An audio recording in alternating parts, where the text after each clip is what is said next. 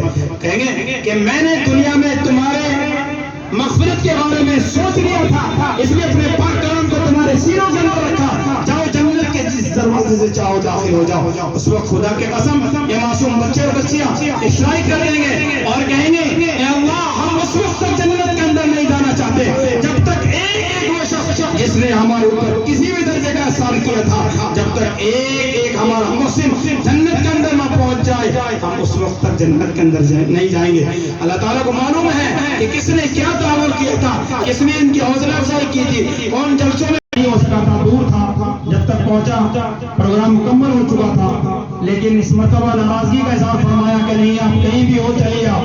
2:30 بجے کا الارم لگایا تھا, اس وقت وضو وغیرہ کی 2 رکعت پڑھی, اللہ سے مدد چاہیے. اللہ دور ہوں کافی لیکن اس وقت تک پہنچ پاؤں گا نہیں, تو بہرحال نکلا ہوں. آپ لوگوں کی محبتیں ہیں, اللہ تعالیٰ سلامت رکھے اور اس محبت کے عوض اللہ تعالیٰ کل قیامت کے دن عرش کے عظیم سائے میں اللہ تعالیٰ جگہ عنایت فرمائے. بتائیے بھائی کون کیا خرچ برداشت کرے گا؟ کتنی جگہ بنی ہے, کیا صبح سے چل رہا ہے کھانا پینا, ماشاءاللہ کھانا پینا تو صبح سے چل رہا ہے, لینا دینا بھی شروع ہو رہا ہے. تو کون آدمی ٹینٹ کا کتنا خرچ ہے, ٹینٹ کے لیے کون آدمی اللہ کا شیر ہے جو اللہ کے نبی کی لائی ہوئی شریعت کے لیے مدد کرنا چاہتا ہے. اور اللہ تعالیٰ نے فرمایا جو میرے دین کی مدد کرے گا ضرور میں اس کی مدد کروں گا. کون آدمی اللہ کا شیر ہے کوئی اس مجمع میں ٹینٹ کے خرچ کو برداشت کرنے کے لیے ہے کوئی اللہ کا شیر کہ جو یہ کہہ سکے کل قیامت کے دن کھڑا ہو کر میدان محشر میں اللہ کے نبی صلی اللہ علیہ وسلم میرا بھی حصہ لگا ہے آپ کے دین کو پھیلانے کے لیے. یہ ٹینٹ کس کے لیے لگا ہے بھائی, کس کے لیے لگا ہے؟ آپ لوگوں کے لیے لگا ہے نا, تاکہ اچھی بیٹھنے کا انتظام ہو سکے, کوئی دھوپ وغیرہ نہ ہو, کسی طریقے کی کوئی بدرسمی نہ ہو, آپ ہی کے لیے لگا ہے نا. بتاؤ کون آدمی ہے کوئی اس مجمع میں جو یہ کہے ٹینٹ کا خرچ میں برداشت کر لوں گا؟ زیادہ خرچ نہیں ہے, گھبراؤ مت, مشکل سے میرے خیال سے 4-5 ہزار روپے ہوگا.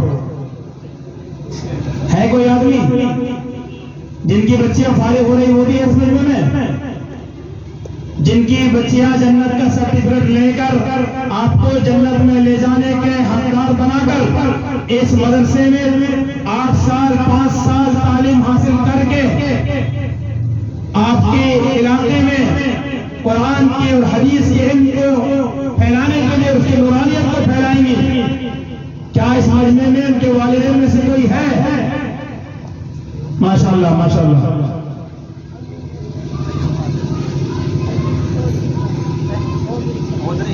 اودری سے ایوب بھائی 1500 روپے. چلو بھائی اگر آپ لوگ اکیلے برداشت نہیں کر سکتے تو 2-4 لوگ جمع ہو جاؤ اسی طریقے سے. 1500 روپے کے آگے ہیں اور لوگ آ جاؤ. بھائی صاحب باہر کھڑے ہوئے ہیں, میں حضرت سے گزارش کروں برائے مہربانی ہماری اس مشکل کا امتحان نہ لیں اور اسٹیج پر تشریف لے آئیں.